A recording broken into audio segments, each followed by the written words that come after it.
और हान सबसे मजबूत एस रैंक पार्टी का फाउंडर था, लेकिन उसके दोस्तों ने उसे पार्टी से निकाल दिया क्योंकि उनकी नज़र में उसकी सपोर्ट मैजिक दूसरों के मुकाबले काफ़ी कमज़ोर थी। जबकि सच्चाई ये थी कि ओरहान कभी मैच था ही नहीं। उसने हमेशा तलवारबाजी को अपनी असली हुनर और जुनून माना था। इसलिए पार्टी से निकलने के बाद उसने फैसला किया कि अब वो दोबारा अपनी असली राह पर लौटेगा और एक महान सोलो स्वॉर्ड मैन बनेगा। और हान अकेले ही डंजन में भटक रहा था। उसका चेहरा देखकर ऐसा लग रहा था जैसे वो अपनी ही नज़र में थक चुका हो। तभी उसके सामने एक डीमन राग आ जाता है। वो अपनी तलवार निकालता है जिसे उसने बहुत समय से इस्तेमाल नहीं किया था। वो राक्षस की ओर देखता है और एक ही बार में उसका काम तमाम कर देता है। लेकिन उसे एहसास होता है कि लंबे समय के बाद तलवार चलाने की वजह से वो थोड़ा रस्ती हो गया है। इस लड़ाई की आवाज़ सुनकर आसपास मौजूद दूसरे चूहे भी उसकी ओर दौड़ पड़ते हैं, मगर हीरोज पार्टी के फाउंडर के सामने वह बिल्कुल टिक नहीं पाते। और हम तेजी से एक एक करके सभी रैट्स को मार देता है। ज़मीन पर बिखरे हुए कोर्स को देखकर वह सोचता है कि शायद वह उतना कमज़ोर नहीं हुआ है जितना उसने खुद को समझ लिया था, और शायद एक सोलो सोर्समैन के रूप में उसके लिए अब भी उम्मीद बाकी है। लेकिन तभी अचानक गॉब्लिन्स का एक झुंड उसे चारों तरफ से घेर लेता है। एक डीमन रे से वे कहीं ज़्यादा ताकतवर थे और ओरहन ये अच्छी तरह जानता था, इसलिए वो कोई जोखिम लेना नहीं चाहता था। खुद पर अपनी सपोर्ट मैजिक डालता है। उसकी ताकत कुछ समय के लिए बढ़ जाती है। उसका शरीर ज़्यादा मजबूत हो जाता है और उसकी तलवार और भी घातक हो जाती है। गॉब्लिन्स उस पर हमला करते हैं, लेकिन एस रैंक पार्टी में रहकर सीखी हुई उसकी स्पीड और स्किल के सामने वो टिक नहीं पाते। और हम एक एक करके सभी गॉब्लिन्स को काट डालता है। उसी दौरान वो सोचता है कि उसने कभी सपोर्ट मैजिक खुद पर इस्तेमाल नहीं की थी, और अब उसे एहसास होता है कि ये उसे कितना ओवर पावर्ड बना देती है। पहली वेव ख़त्म होने के बाद वह थोड़ा रिलैक्स करने ही वाला होता है कि तभी दूसरी वेव उस पर टूट पड़ती है। उसे पता था कि उसकी एंचमेंट जल्द ही ख़त्म होने वाली है, फिर भी वो आगे कूद पड़ता है और रास्ते में आने वाले हर गॉब्लिन्स को काटता चला जाता है। आखिरी गॉब्लिन को वो दौड़कर पकड़ता है और उससे भी मौत के घाट उतार देता है। इसके साथ ही उसकी डिफेंसिव एंचमेंट खत्म हो जाती है। अब उसे एहसास होता है कि उसकी स्पेल सिर्फ 3 मिनट तक की लड़ाई तक ही चलती है, यानी उसे भविष्य में बहुत सोच समझकर इसका इस्तेमाल करना होगा। तभी गॉब्लिन्स की तीसरी वेव डेंजर में घुसती है और पूरी रफ्तार से ओरहन की तरफ दौड़ पड़ती है, उसे मारने के इरादे से। लेकिन ओरहन फिर भी उन्हें एक एक करके गिराता चला जाता है। उसे महसूस होता है कि उसकी एंचमेंट फिर ख़त्म होने वाली है, इसलिए वो आखिरी कुछ गॉब्लिन्स पर हमला करने से ठीक पहले एक बार फिर स्पेल इस्तेमाल करता है। आखिरी गॉब्लिन्स की आंखों में जिंदगी ख़त्म होते ही उसके दिमाग में वो शाम फिर से ताज़ा हो जाती है। उसे याद आता है कि कैसे ओलिवर उसके स्टडी रूम में एन और दुर्ग के साथ आया था और सीधे उसके मुंह पर कह दिया था कि वे उसे हीरोज पार्टी से निकाल रहे हैं। ओरन सुन रह गया था। उसने ओलिवर की तरफ देखकर पूछा था कि वो क्या बकवास कर रहा है, वे तो बचपन के दोस्त थे ना। लेकिन ओलिवर बोला कि सिर्फ एक ही गांव से होने का मतलब ये नहीं है कि वह पार्टी में सबसे बेकार सदस्य ना हो। एंड और दुर्ग भी इसमें साथ मिलकर कहते हैं कि औरन सिर्फ उन्हें पीछे खींचने का काम कर रहे हैं और उसकी महान बनने के रास्ते में सिर्फ एक रुकावट है। ओरन की आंखों के सामने उसकी पूरी जिंदगी घूम जाती है। वो समझ नहीं पा रहा था कि जिस पार्टी को उसने खुद बनाया, उसी पार्टी से उसे कैसे निकाला जा सकता है। वही पार्टी जो इतनी तेजी से डंजन्स क्लियर करते हुए पूरे देश में मशहूर हो गई थी। ओलिवर बताता है कि पिछले मिशन में उसने दूसरे पार्टियों को देखा और उनके एंजमेंट कितने ज़्यादा काबिल थे। उनकी तुलना में ओरहन बिल्कुल बेकार लगा। ओरहन ये सुनकर भड़क जाता है और कहता है कि वो कभी एचमेंट था ही नहीं। उसने ये रोल सिर्फ इसलिए अपनाया क्योंकि पार्टी में किसी और को मैजिक आती ही नहीं थी। उसने खुद अपनी तलवार छोड़ दी और सपोर्ट मैजिक सीखनी शुरू की। यहाँ तक कि अपनी कमजोरी को पूरा करने के लिए उसने खुद की एक मैजिक स्टाइल भी बनाई। लेकिन उसका मजाक उड़ाते हुए वो लोग कहते हैं कि वो लूज़र है और बोलते हैं कि वो सिर्फ बहाने बना रहा है क्योंकि ओलिवर उससे कहीं ज़्यादा बेहतर स्वॉर्ड्समैन था। और हम आखिरी उम्मीद के तौर पर ओलिवर की तरफ देखता है, लेकिन ओलिवर कहता है कि उन्होंने एक नया अरेंजमेंट भी ढूंढ लिया है जो उन्हें ऊपर तक लेकर जाएगा। अब ओरन सच्चाई स्वीकार कर लेता है। इस पार्टी में उसके लिए कोई जगह नहीं बची। वह चुपचाप अलविदा कहकर जाने ही वाला होता है कि एन हंसते हुए कहती है वह कभी एस रैंक पार्टी के लायक ही नहीं था क्योंकि उसकी तलवार और उसकी मैजिक दोनों ही ए रैंक की है। यानी वो जैक ऑल ट्रेड्स है लेकिन मास्टर ऑफ नथिंग। और हम वापस वर्तमान में लौटता है और अपने नए फाइटिंग स्टाइल के बारे में सोचता है और स्वॉर्ड्समैन और मेज दोनों का कॉम्बिनेशन है। वो तय करता है कि वो जैक ऑफ ऑल ट्रेड ही रहेगा, लेकिन अब वो हर एक चीज़ में मास्टर बनेगा और ओलिवर और बाकी सबको उनकी गलती का एहसास कराएगा। अभी टेलीपोर्टेशन रूम में 4 एडवेंचर्स हाँफते हुए घुसते हैं। उनका लीडर पूछता है कि क्या सब ठीक है क्योंकि उन्होंने एक साथ इतने सारे ऑर्क्स की उम्मीद नहीं की थी। उनमें से एक कहता है कि वह उस लड़की को पीछे ही छोड़ा है। लीडर बोलता है कि उसने बिल्कुल सही फैसला लिया क्योंकि अगर वह उसे बचाने जाते तो सब मारे जाते। वैसे भी वो लड़की आज ही पार्टी में शामिल हुई थी तो क्या ही फर्क पड़ेगा। और इधर ओरहान के अपने जख्म भी ताज़ा थे। वो गुस्से में उन लोगों की तरफ देखता है और कहता है कि उसे ऐसे लोग बिल्कुल पसंद नहीं हैं। उनमें से एक कहता है कि वे कुछ कर ही नहीं सकते थे। दूसरा ओरहान की ओर हमला करने की कोशिश करता है, लेकिन ओरहान उसे आसानी से ज़मीन पर पटक देता है और कहता है कि चुपचाप भाग जाओ। फिर वो लीडर से पूछता है कि उसने उस लड़की को कहाँ छोड़ा और वो उसी दिशा में दौड़ पड़ता है। वो लड़की एक गुफा के आखिरी सिरे पर मिलती है जहाँ वो ऑर्क्स की पूरी भीड़ से घिरी हुई थी। उसकी आंखों में आंसू थे और अपनी डिफेंसिव शील्ड से खुद को बचाने की कोशिश कर रही थी, लेकिन शील्ड ज़्यादा देर तक टिक नहीं पाती।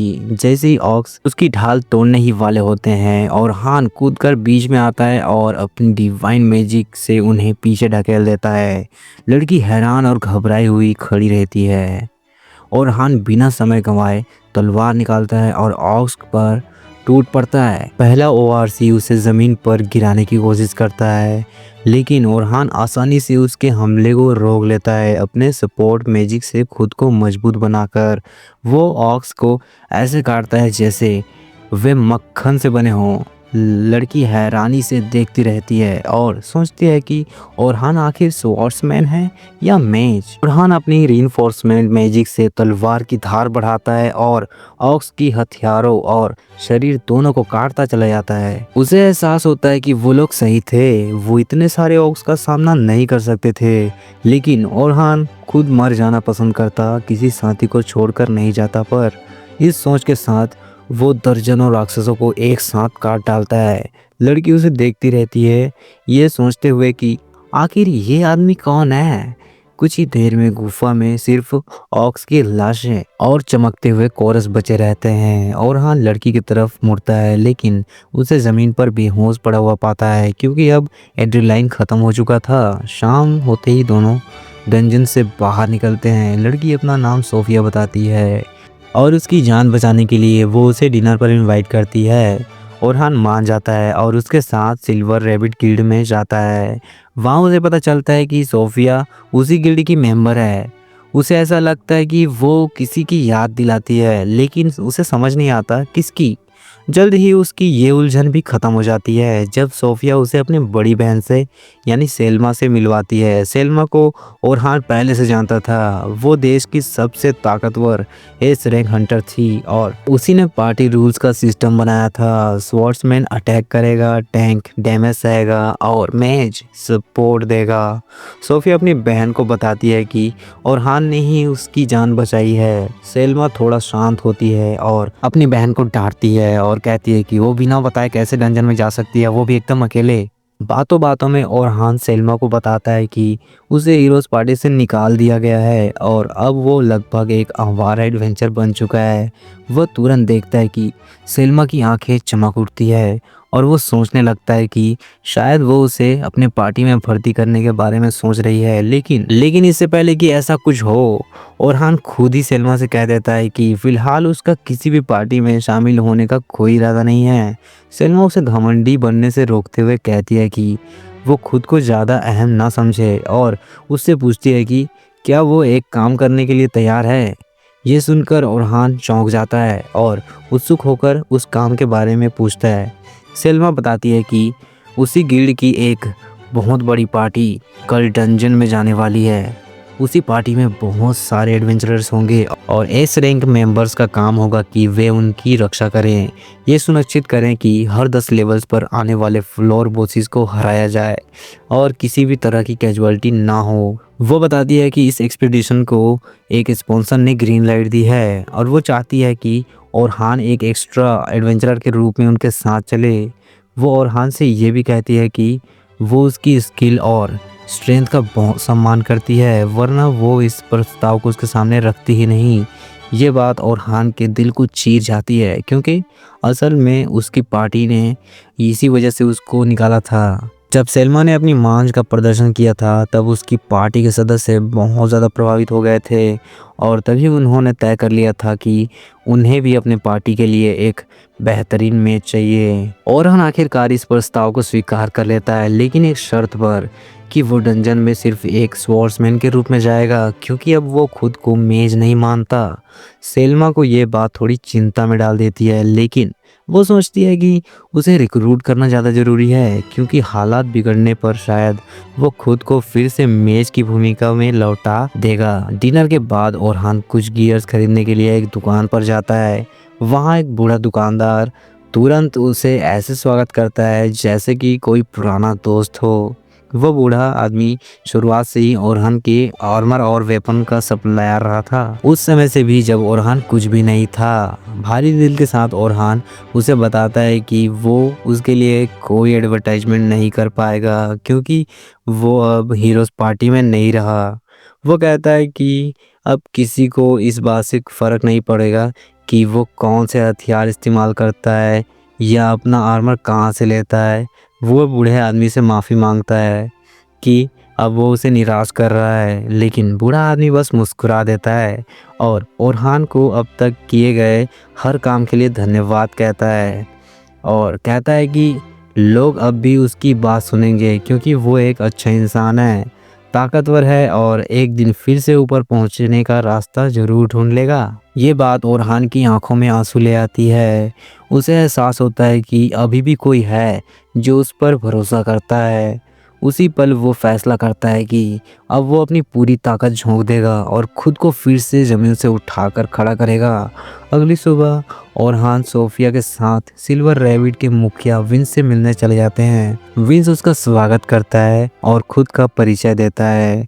ओरहान जवाब देता है कि इतने शक्तिशाली क्लैन के लीडर से मिलना उसके लिए सम्मान की बात है। विंस मुस्कुराते हुए कहता है कि उसे इतना औपचारिक होने की ज़रूरत नहीं है क्योंकि वह दोनों बराबर हैं। विंस बताता है कि वो ओरहान की उपलब्धियों से अच्छी तरह वाकिफ़ है और जानता है कि हीरोज़ पार्टी की सफलता में ओरहान की बहुत बड़ी भूमिका थी। वो कहता है कि अब औपचारिक बातें छोड़कर उन्हें ये समझने की कोशिश करनी चाहिए कि सामने वाला असल में क्या सोच रहा है और इस टीचिंग एक्सपीडिशन पर ध्यान देना चाहिए। विंस सेल्मा की ओर मुड़ता है और उससे पूरी योजना समझाने को कहता है। सेल्मा बताती है कि वे डंजन में पहले फ्लोर से लेकर सीधे 51 फ्लोर तक सिर्फ 3 दिनों में जाएंगे। पहले दिन वे 21वें फ्लोर तक पहुंचेंगे, दूसरे दिन 36वें फ्लोर तक और तीसरे दिन उनका लक्ष्य 51 फ्लोर को कॉन्कर करना होगा। ये सब समझते हुए सेल्मा को कल की वो बातचीत याद आती है जो उसकी और विंस के बीच में हुई थी, जब उसने बताया था कि ओरहान को हीरोज़ पार्टी से निकाल दिया गया है। विंस ने तुरंत कहा था कि हीरोज़ पार्टी ने अपनी ज़िंदगी की सबसे बड़ी गलती कर दी है क्योंकि ओरहान के बिना वे पहले जितना मजबूत थे उतना कभी नहीं रह पाएंगे। सेल्मा भी इस बात पर सहमत थी। उसने कहा था कि ओरहन की सपोर्ट मैजिक ने उन्हें उस स्तर तक पहुंचाया जहां वे उसके बिना कभी पहुंच ही नहीं सकते थे। वह जानती थी कि रॉ पावर में ओरहन की सपोर्ट मैजिक कुछ एस रैंक सपोर्ट मैजिक जितनी मजबूत नहीं है, लेकिन वह अपनी कास्टिंग की स्पीड से पूरा कर देता था उस कमी को, जो खुद सेल्मा से भी कम से कम 4 गुना तेज है। उसे वो लड़ाई याद आती है जहां ओरहन अपनी ओरिजिनल स्पेल्स इस्तेमाल कर रहा था और उससे भी बढ़कर उसकी स्थिति को समझने और तुरंत सही फैसला लेने की क्षमता लगभग अनमैच थी। उसके बिना हीरोज पार्टी अपना टॉप पोजीशन खो देंगे। और इसका मतलब यह है कि सिल्वर रैबिट्स इस मौके का फ़ायदा उठाकर देश की सबसे मजबूत पार्टी बन सकती है। ये सब सुनकर विंस थोड़ा सा उलझन में पड़ जाता है। वह समझ नहीं पाता कि इतना प्रतिभाशाली एन्चेंटर ऐसे जॉन डंजन रेड में क्यों शामिल होगा, जहां उसे खुद के लिए कुछ खास हासिल नहीं होना है। सेल्मा जवाब देती है कि ज़्यादातर सपोर्ट मेजर्स को वहाँ पहचान नहीं मिलती जिसके वह हकदार होते हैं। वह खुद मशहूर है लेकिन सिर्फ इसलिए क्योंकि उसकी मैजिक दिखने में फ्लैशी है, जबकि असली ताकतवर मैजर्स अक्सर अंधेरे में ही रह जाते हैं बिना किसी पहचान के। सेल्मा इन्हीं बातों में खोई रहती है। तभी ओरहन की आवाज़ उसे वर्तमान में वापस ले आती है। ओरहन पुष्टि करता है कि कुल 10 रुपीस पार्टी इस डंजन में जाएगी और उनके साथ 5 एस्कॉर्ट्स होंगे जिनमें सेल्मा और वो खुद शामिल होगा। रुकीज बारी बारी सभी मॉन्स्टर्स से लड़ेंगे, लेकिन अगर कोई असामान्य स्थिति आती है तो एस्कॉर्ट्स बीच में कूदकर उन्हें बचाएंगे ताकि रुकीज को कोई नुकसान ना हो। लेकिन ओरहन को एक बात समझ नहीं आती। वो पूछता है सिर्फ 5 एस्कॉर्ट से क्यों? अगर मकसद रुकीज को सुरक्षित अनुभव देना है तो कई एयर पार्टीज को क्यों नहीं रखा गया? सिर्फ 5 अलग अलग एस रैंकर से क्यों? सेल्मा जवाब देती है कि ऐसा इसलिए किया गया है ताकि रुकीज को भी डंजन का असली दबाव महसूस हो और वे अपनी क्षमताओं को ज़्यादा ना आके। ओरहन को उसकी ये बात बिल्कुल भी विश्वास करने लायक नहीं लगती है, लेकिन वह जानता है कि जो इंसान किसी क्लैन से जुड़ा नहीं है उसे वे अपने असली इरादे नहीं बताएंगे। इसके बावजूद ओरहन इस क्वेस्ट को स्वीकार करने का फैसला करता है क्योंकि वैसे भी उसके पास करने के लिए कुछ खास नहीं था। विंस इस फैसले से खुश नज़र आता है और कहता है कि उसे पहले ही 2 गोल्ड कॉइन दे दिए जाएंगे एडवांस में और बाकी काम पूरा होने पर 10 और मिलेंगे। ये सुनकर ओरहन थोड़ा सा हैरान हो जाता है और पूछता है कि क्या ये बहुत ज़्यादा नहीं है, क्योंकि ये तो लगभग 1 साल की कमाई के बराबर है। सेल्मा जवाब देती है वे उसकी कदर करते हैं, इसलिए चाहते हैं कि उसे पूरा और सही मुआवजा मिले। ओरहन उन्हें धन्यवाद देता है और अगले दिन सुबह मिलने का वादा करता है। अच्छे की उम्मीद करते हुए अगली सुबह जल्द आ जाती है और ओरहन डंजन के एंट्रेंस पर पहुंचता है जहां उसे बहुत सारे नए एडवेंचरर्स अपनी यात्रा के लिए इंतजार करते हुए मिलते हैं। वह जल्द ही सोफिया और सेल्मा को तैयार खड़ा देखता है। वह सेल्मा के आउटफिट की तारीफ करता है जिससे सोफिया चिढ़ जाती है और उसे फिर याद दिलाती है कि वह अभी नाबालिग है। ओरहन कहता है कि थोड़ा चिल करो यार, क्योंकि मैं माइकल जैक्सन का भी फ़ैन नहीं हूँ। सोफिया उसे पूछती है कि वह अब कहाँ रह रहा है, क्योंकि पहले वह अपने पार्टी के मेंशन में रहता था। ओरहन जवाब देता है कि फ़िलहाल वो यीन में रह रहा है, लेकिन जल्द ही कोई सही जगह ढूंढ लेगा। इसके बाद ओरहन चारों तरफ देखता है और कहता है कि लगता है सब लोग आ चुके हैं, अब उन्हें एक्सपीडिशन शुरू कर देनी चाहिए। सेल्मा सहमति में सिर हिलाती है और सोफिया को अपनी पार्टी में शामिल होने के लिए कहती है। फिर ओरहन को बाकी 3 एस्कॉर्ट्स के पास ले जाती है जो इस यात्रा को स्मूथली चलाने की जिम्मेदारी संभालेंगे। सेल्मा ओरहन को बाकी एस्कॉर्ट से मिलवाती है और कहती है कि ये बेहद ताकतवर है और उस पर भरोसा भी करती है। बाकी तीनों एस्कॉर्ट्स उसका तुरंत स्वागत करते हैं। अपना परिचय देते हुए नीले बालों वाला लड़का एंड बताता है कि वो टैंक है। उसके बाद सुनहरे बालों वाला बर्न बताता है कि वो भी टैंक है। आखिरी में छोटे बालों वाली लड़की खुद को हीलर बताती है, उसका नाम कैथी है। और हम तुरंत समझ जाता है कि वो खुद फ्रंट लाइन अटैकर हैं और सेल्मा एन्चेंटर है। इस तरह ये स्क्वाड एकदम बैलेंस पार्टी बन जाती है। लेकिन वो सोचता है कि अगर उसने उनका ऑफर ठुकरा दिया होता तो उनका प्लान क्या होता। उसे साफ साफ लगने लगता है कि इसमें कुछ ना कुछ गड़बड़ है, लेकिन फिलहाल वो आगे बढ़ने का फैसला करता है और देखना चाहता है कि आगे क्या होता है। कुछ ही देर बाद सेल्मा सभी रुकीज को एक जगह इकट्ठा करती है और उन्हें ओरहान से मिलवाती है। वो बताती है कि इस यात्रा के लिए उन्हें बेहद ताकतवर हेल्पर मिला है, इसलिए उन्हें किसी भी बात से डरने की कोई ज़रूरत नहीं है। वह कहती है कि ओरहान 94 फ्लोर तक जा चुका है, जहां वो खुद भी कभी नहीं पहुंच पाई अभी तक। साथ ही वह हीरोज पार्टी का हिस्सा रह चुका है, जो देश के सबसे ताकतवर लोगों में से एक बनाता है उसे। ये सुनकर नए एडवेंचरर्स का हौसला काफ़ी ज़्यादा बढ़ जाता है और इस यात्रा को लेकर ज़्यादा कॉन्फिडेंस महसूस करने लगते हैं। लेकिन इतना ज़्यादा दबाव ओरहान को थोड़ा अनकंफर्टेबल महसूस कराने लगता है, क्योंकि अब उसे पता था कि इतने सारे लोग उस पर भरोसा कर रहे हैं। इसके बाद सेल्मा बाकी एस्कॉर्ट्स को अपनी पार्टी संभालने को कहती है और ओरहान से बताती है कि वो 10वीं पार्टी को लीड करेगा, जो उनमें से सबसे प्रॉमिसिंग मानी जाती है। सेल्मा का मानना था कि सही गाइडेंस मिलने पर ये पार्टी मिडिल लेवल डंजन को भी आसानी से पार कर सकती है। ये बात ओरहन को फिर से थोड़ी अजीब लगती है, क्योंकि वह सोचता है कि एक आउटसाइडर को सबसे बेहतरीन पार्टी क्यों सौंपी जा रही है। फिर भी वो 10वें ग्रुप की ओर बढ़ता है और देखता है कि सोफिया भी उसी ग्रुप का हिस्सा है। वो पूछता है कि क्या उनकी पार्टी का कोई सदस्य देर से आने वाला है, क्योंकि उसे सिर्फ 3 लोग ही नजर आ रहे थे। लेकिन सुनहरे बालों वाला लड़का लोगन कहता है कि उनकी पार्टी में सिर्फ 3 लोग ही हैं।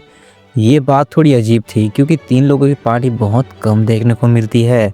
लेकिन लोगन कहता है कि उनकी पार्टी में 3 लोग इसलिए हैं क्योंकि कोई भी उनके साथ टिक नहीं पाता। वो खुद को पार्टी का लीडर बताता है और दावा करता है कि वो एन्चेंटर है, जो एक दिन सेल्मा से भी बेहतर बनेगा।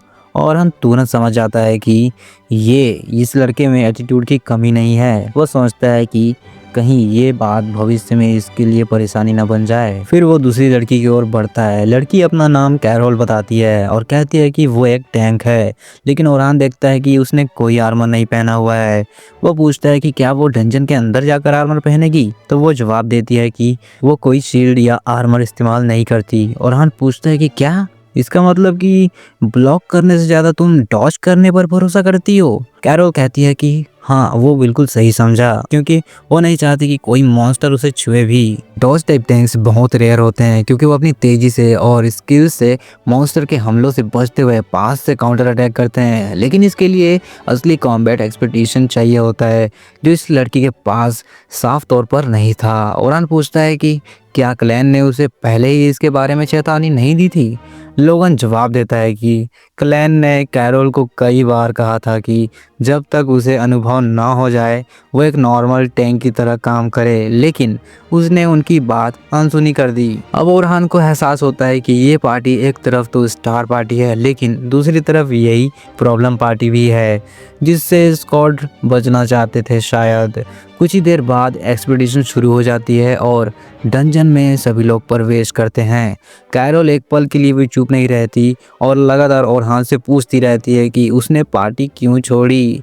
ओरहान को समझ नहीं आता कि वह उसे कैसे चुप कराए। उनकी यात्रा फिलहाल स्मूथली चल रही थी, क्योंकि ओरहान उनके पीछे मैजिक ट्रैप्स लगाता जा रहा था, जो अपने आप ही छोटे मॉन्स्टर को ख़त्म कर देता है। वो बेकार की लड़ाइयों में समय बर्बाद नहीं करना चाहता था। आखिरकार वे 20वें फ्लोर तक पहुंचते हैं और अब ओरहान को अपनी पार्टी की असली समझ मिलने लगती है। उसे एहसास होता है कि लोगन सिर्फ बातें ही नहीं करता, बल्कि सच में एक अच्छा एन्चेंटर है, और अगर वो ऐसे ही आगे बढ़ता रहा तो आसानी से ए रैंक पार्टी स्तर तक काम कर सकता है। लेकिन डायरेक्शन देने में वो कमज़ोर है, जो कि एक एन्चेंटर के लिए बहुत ज़रूरी होता है। कैरोल बहुत तेज़ है, जो एक डॉज टाइप डिफेंडर के लिए ज़रूरी भी है, लेकिन उसकी 2 बड़ी समस्या हैं। पहली ये कि वो बिना सोचे समझे सीधे मॉन्स्टर पर टूट पड़ती है, जबकि उसका असली काम पार्टी की रक्षा करना होना चाहिए। दूसरी समस्या ये है कि वो अपने मुख्य हथियार के तौर पर 2 छोटे छोटे ड्रैग्स का इस्तेमाल करती है, जो कि उसके स्टाइल के मुताबिक तो सही है, लेकिन असली लड़ाई में शायद उनमें उतनी डिस्ट्रक्टिव पावर ना हो। सोफिया और रोटेलन के मामले में उन सब में सबसे कमज़ोर है, लेकिन वो किसी कंप्लीट रूकी से बेहतर है।